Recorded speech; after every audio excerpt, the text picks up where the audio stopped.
তুমি যদি পাথর কিংবা আরো কঠিন হও, আল্লাহওয়ালার পরশ মাখো।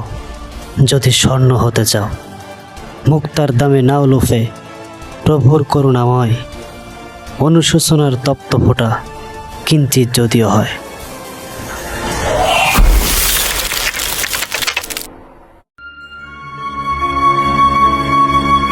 আজকে রাতের ভিতরে তুমি এই মহল্লা ছেড়ে চলে যাইবা,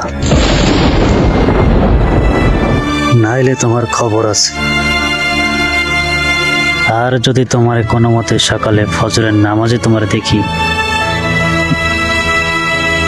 মসজিদের সবার সামনে কিন্তু আমি তোমার অপমান করব।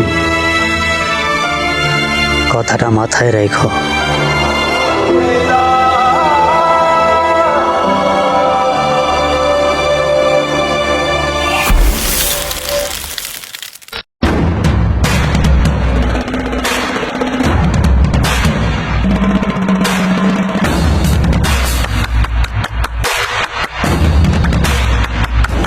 চাকরি চলে গেছে বলে পেরেশানি?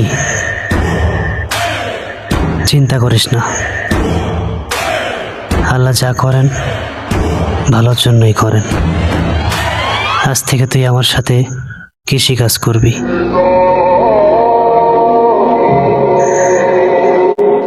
যখন তোমার কেউ থাকবে না, তখন একমাত্র শুধুমাত্র কেবলমাত্র আল্লাহর উপর ভরসা রাখো। দেখবে তোমাকে এমনভাবে আল্লাহ পাক এমন কিছু দান করবেন যেটা তোমার কল্পনার বাইরে ছিল। কখনো কখনো আল্লাহ পাক কেড়ে নিয়েও পরীক্ষা করেন, আবার কখনো কখনো দিয়েও পরীক্ষা করেন। প্রতিটা অবস্থায় শুকরিয়া আদায় করা দরকার, কারণ এই পরীক্ষায় যদি কেউ উত্তীর্ণ হতে না পারে, তার জন্য রয়েছে ভীষণ দুর্ভোগ। আর যদি কোনো মুমিন বান্দা পরীক্ষায় উত্তীর্ণ হতে পারে, তবেই তার জন্য জান্নাতুল ফেরদাউস। তাই নিয়ত খালেস করুন, চেষ্টা করুন এবং আল্লাহ তাআলার দরবারে দোয়া করুন। দেখবেন কোনো কিছুই আপনার জন্য বেঁধে থাকবে না।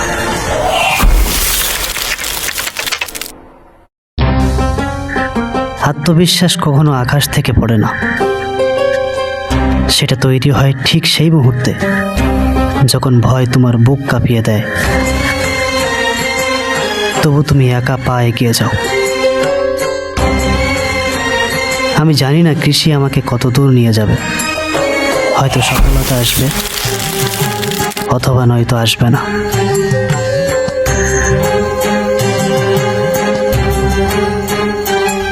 কিন্তু আমি এতটুকু নিশ্চিত, যদি চেষ্টা না করি তাহলে কোনোদিনই জানতে পারবো না। তাই প্রতিদিন ভোরে এখন থেকে সূর্য ওঠার পরপরই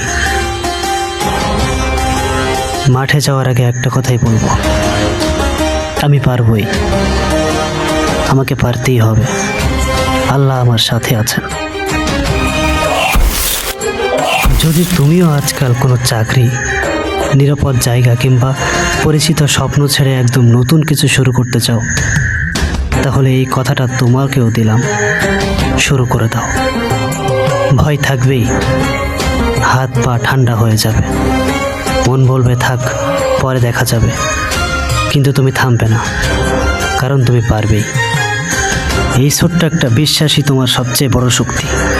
এই বিশ্বাসটা যখন তোমার সাথে থাকবে, তখন প্রতিটা ভয়কে পেছনে ফেলে এগিয়ে যাওয়াটা আর কঠিন লাগবে না। তুমি পারবে।